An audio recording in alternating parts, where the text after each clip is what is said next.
शिव से विधायक रविंद्र सिंह भाटी एक बार फिर से चर्चा में हैं। एक पोस्ट से रविंद्र सिंह भाटी अब चर्चा का विषय बन गए हैं और वो पोस्ट है मानवेंद्र सिंह को लेकर।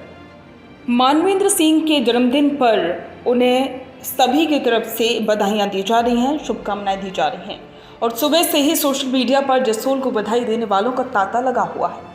इसी कड़ी में बाड़मेर लोकसभा सीट से निर्दलीय प्रत्याशी के रूप में ताल ठोक रहे रविंद्र सिंह भाटी का नाम भी जुड़ गया है। भाटी ने सोशल मीडिया प्लेटफॉर्म एक्स पर मानवेंद्र सिंह के उत्तम स्वास्थ्य और दीर्घायु जीवन की कामना करते हुए जन्मदिन की बधाई दी। रविंद्र सिंह भाटी की ये पोस्ट अब चर्चा का विषय बन गई है। खास बात तो ये है कि राजस्थान में मतदान से पहले ही मानवेंद्र सिंह जसोल की भाजपा में एंट्री हो गई थी। ऐसे में राजनीतिक गलियारों में चर्चा थी कि इससे रविंद्र सिंह भाटी की मुश्किलें बढ़ सकती हैं। दरअसल बाड़मेर जैसलमेर लोकसभा सीट से भाजपा ने केंद्रीय मंत्री कैलाश चौधरी को प्रत्याशी बनाया था।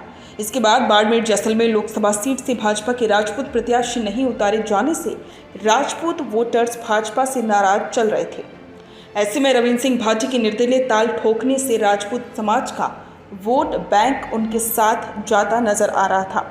उधर मारवाड़ की राजनीति में जसोल परिवार का खासा प्रभाव देखा जाता है। 2018 में जसोल परिवार की नाराजगी से भाजपा को मारवाड़ में बड़ा नुकसान हुआ था।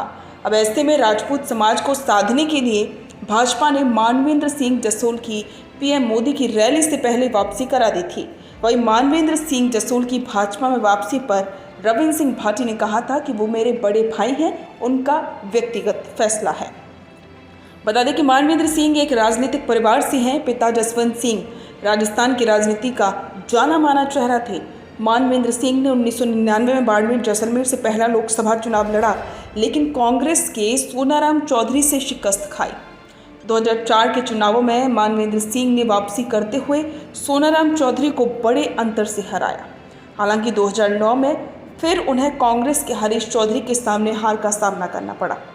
इसके बाद 2013 के विधानसभा चुनाव में उन्होंने शिव विधानसभा सीट से जीत हासिल की थी, लेकिन उन्होंने विधायक रहते हुए 2018 में भाजपा छोड़ दी थी। उसके बाद कांग्रेस के टिकट पर उन्होंने झालरापाटन से वसुंधरा राजे के खिलाफ चुनाव लड़ा था, लेकिन बड़े वोटों के अंतर से उनकी हार हुई। 2019 में बाड़मेर जैसलमेर लोकसभा सीट से कांग्रेस के टिकट पर चुनाव लड़े, लेकिन जीत नहीं पाए। 2023 की विधानसभा चुनाव में शिवाना विधानसभा क्षेत्र से कांग्रेस के टिकट पर चुनाव लड़े, लेकिन जीत नसीब नहीं हो पाई। और अब जो कि शुरुआत में हमने बात की कि रविंद्र सिंह भाटी के ट्वीट की चर्चा क्यों हो रही है, इस पोस्ट की चर्चा क्यों हो रही है, क्योंकि रविंद्र सिंह भाटी को लेकर अब भी ये कयास लगाए जा रहे हैं कि अगर रविंद्र सिंह भाटी चुनाव जीतते हैं तो हो सकता है कि वो बीजेपी में शामिल हो जाएं।